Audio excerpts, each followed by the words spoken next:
Pemirsa, Wamentan Sudaryono menyebutkan bahwa melemahnya rupiah terhadap dolar Amerika Serikat memberikan keuntungan bagi para petani. Apakah klaim keuntungan bagi petani itu nyata atau justru sektor real kita sedang terhambat? Dan kita akan membahasnya dengan ekonom Indef, ada Mbak Aisya Rahbini. Baik, selamat sore Mbak Aisya. Selamat sore. Apa kabar Mbak? Baik, terima kasih. Baik, kita langsung saja ke pertanyaan pertama Mbak. Mungkin apa tanggapan Anda terkait dengan pernyataan dari Wakil Menteri Pertanian ini? Mengingat bahwa pupuk masih impor, kemudian juga logistik juga justru ikut membengkak. Ya, menurut hemat saya, pertama-tama di satu sisi memang kalau mendengar pernyataan dari Pak Wamentan terkait dengan depresiasi rupiah dan bagaimana dampaknya terhadap petani, ini kita perlu lebih dalam lagi melihat ya bagaimana dampak positif dan dampak negatifnya juga ya, karena kalau kita lihat harus dari dua sisi. Pertama, memang ada sektor-sektor pertanian yang mendapat limpahan berkah, yang mana itu tadi disebutkan adalah sektor unggulan pada perkebunan. Memang kita punya komoditas-komoditas unggul yang mendapatkan berkah atau gain ketika depresiasi rupiah terjadi, di mana tadi ada kelapa sawit, ya kopi, cengkeh dan lain-lain ini, yang mana eksportir akan mendapatkan pendapatan dalam bentuk dolar, sehingga mereka akan menerima lebih banyak secara rupiah gitu ya. Tapi di satu sisi kalau kita lihat petani-petani Indonesia yang juga bergantung pada pasar domestik ini juga akan terdampak dari sisi lain gitu ya, di mana tadi disebutkan bahwa mereka banyak menggunakan bahan-bahan input yang juga impor gitu. Misal tadi contohnya misal pupuk ya, atau misalnya menggunakan mesin, bahan-bahan input yang berasal dari luar negeri ya, impor, sehingga ketika harga rupiah itu terdepresiasi maka biaya juga akan naik. Nah, ini juga terlihat dari biaya yang ditanggung oleh petani akan meningkat ya. Walaupun kalau kita lihat memang petani ini kan petani kecil terutama ya akan mendapatkan subsidi pupuk. Tetapi ada beberapa juga petani yang mungkin juga tidak mendapatkan subsidi pupuk. Nah, kalau kita lihat mereka pasti akan juga berkaitan mendapatkan biaya yang secara tidak langsung meningkat. Pertama itu, dan kedua mereka akan mendapatkan menghadapi dampak terkait dengan inflasi pangan. Jadi mereka secara tidak langsung bahan-bahan makanan yang mereka konsumsi itu juga terdampak inflasi pangan, yang mana bahan-bahannya juga didapat impor dari luar negeri, seperti tadi misalnya ya soy atau kedelai yang mereka konsumsi, tahu dari tempe yang mereka impor, itu juga berkontribusi terhadap inflasi pangan yang mereka hadapi. Baik, artinya ketika kita menerima upah sesuai dengan harga dolar yang saat ini mengikuti, namun tentunya untuk modal juga ini akan terus membengkak ya, artinya sama aja.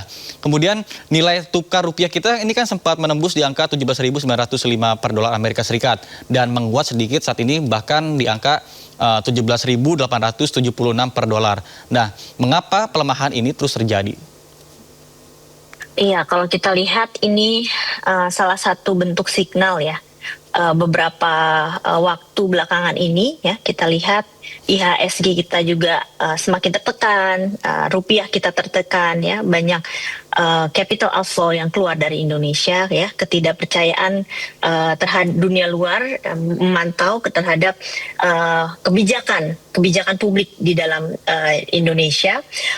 Dari program-program pemerintah ini ya, kalau kita bisa lihat ya, kepercayaan bagaimana program manajemen dari kebijakan publik ini dinilai juga gitu ya, apakah akan berhasil atau tidak gitu ya. Nah, pemerintah juga seharusnya lebih bisa memberikan realistis terhadap apa yang dijalankan. Misal contohnya pertumbuhan ekonomi ya, apakah benar-benar mencerminkan indikator-indikator yang diberikan pemerintah ini mencerminkan kondisi real yang saat ini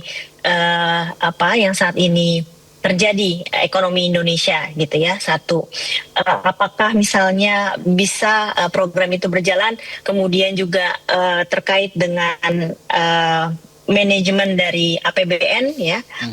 Ini makroprudensial, kehati-hatian juga menjaga agar tidak membengkak ya. Ini perlu dijadikan pelajaran oleh pemerintah bahwa kondisi yang real ini terus menjadi perhatian oleh seluruh dunia gitu ya. Bagaimana pemerintah menghadap kondisi kita. Jadi apa yang tampak di luar itu harusnya bisa mencerminkan kondisi real kita saat ini, seperti itu. Baik. Kemudian The Fed masih mempertahankan suku bunga yang tinggi, kemudian dana mengalir keluar. Dan apa antisipasi yang memang seharusnya dilakukan oleh pemerintah? Ya, ketika suku bunga Bank Sentral The Fed itu masih cukup tinggi ya. Kemarin kita lihat kebijakan suku bunga Indonesia, Bank Indonesia naik ya 0,15% ya.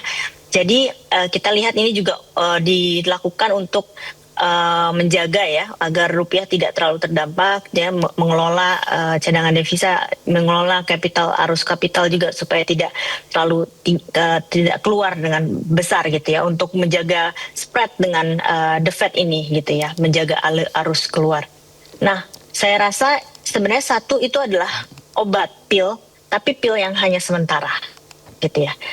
Jadi yang paling utama adalah fundamental Indonesia ini harus diperbaiki secara benar-benar gitu ya. Termasuk tadi salah satunya adalah manajemen dari kebijakan APBN, fiskal manajemennya ini yang harus benar-benar diupayakan oleh pemerintah secara transparan dan governance. Kebijakan publik dari pemerintah secara transparan diberikan, dipaparkan secara transparan kepada publik, bagaimana itu direncanakan, dilakukan, dan diimplementasikan secara baik agar tercapai tujuan sesuai dengan apa yang direncanakan. Nah, saat ini kan publik dan investor belum percaya gitu, sehingga tadi tercermin dari nilai dolar yang tidak baik ya, seperti kayak kita demam, ada tidak baik-baik saja, ada indikatornya demam, panas gitu ya.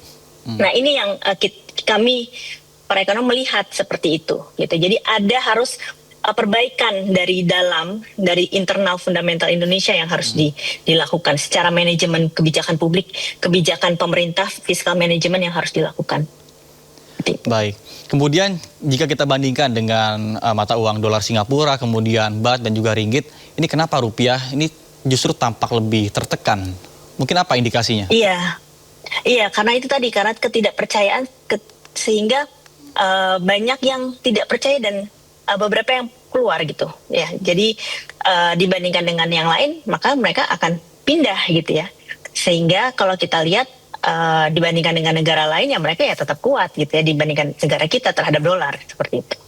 Jadi ini yang kalau kita lihat perbandingannya. Baik, tadi Anda mengatakan bahwa ada ketidakpercayaan. Maksudnya dalam artian ketidakpercayaan dengan kebijakan pemerintah Indonesia, bukan begitu? Iya, dan bagaimana kebijakan yang direncanakan ini akan dapat berjalan dengan baik dan dilaksanakan sesuai dengan target dan tujuan yang direncanakan. Baik. Jika memang investor asing ini bisa dikatakan masih kurang percaya dengan kebijakan yang tadi disebutkan, lantas bagaimana caranya membuat pasar Indonesia ini menarik untuk investor asing dengan keadaan seperti saat ini?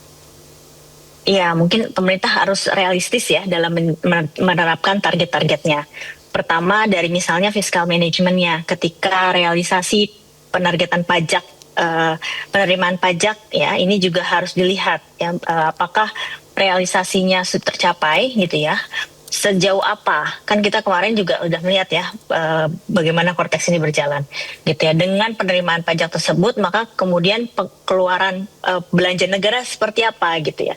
Belanja negara ini kan kalau kita lihat banyak sekali program-program pemerintah yang harus dijalankan gitu. Nah, seperti misalnya ada proyek MBG, ya, Koperasi Desa, Merah Putih, kemudian dan beberapa misalnya kemarin adalah dan antara sumber daya Indonesia pengelolaan ekspor ya dan tata kelolanya ini juga perlu transparan disampaikan ke publik agar karena investor ini membutuhkan kepastian berusaha. Kalau tidak ada kepastian dalam pengelolaan tadi ya, pengelolaan negara, kebijakan publik ini dan juga bagaimana regulasi ya berjalan, mereka pasti tidak akan mau berusaha di sini. Jadi kepastian hukum, kepastian berusaha itu adalah hal yang diinginkan oleh investor itu ketika mereka ingin berusaha ya menanamkan investasinya di sini. Oke, jika kita baca dengan situasi yang seperti saat ini hingga akhir tahun ini, apakah pelemahan rupiah akan bisa menyentuh di angka Rp19.000 per dolar Amerika Serikat?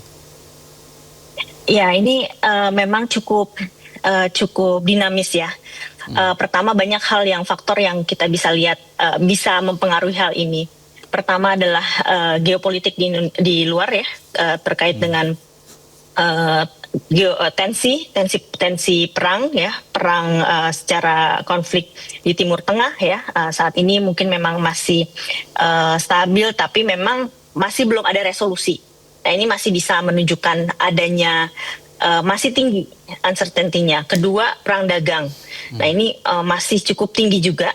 Ketiga adalah terkait fundamental Indonesia itu sendiri. Tadi, jika misalnya pemerintah kemudian arahnya berubah gitu ya, arahnya kemudian memperbaiki dari dalam terkait dengan tadi memberikan kepastian hukum, memberikan transparansi kebijakan publik, komunikasi yang lebih baik gitu ya, governance yang lebih baik kepada misalnya kemarin ketika didirikan Badan Pengelola Ekspor kemudian berjalan dengan baik gitu ya, itu kan sebenarnya mendorong ekspor kita kan tujuannya, sehingga ekspor kita bisa naik. Kalau ini dijalankan dengan benar-benar, kepastian regulasinya, kepastian investor juga bisa lebih tinggi, maka saya rasa itu juga bisa mendorong rupiah kita bisa lebih baik lagi. Namun kita akan tunggu ya bagaimana pemerintah bisa bekerja di sini.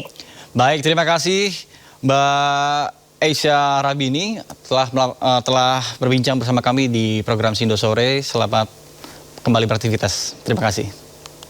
Terima kasih.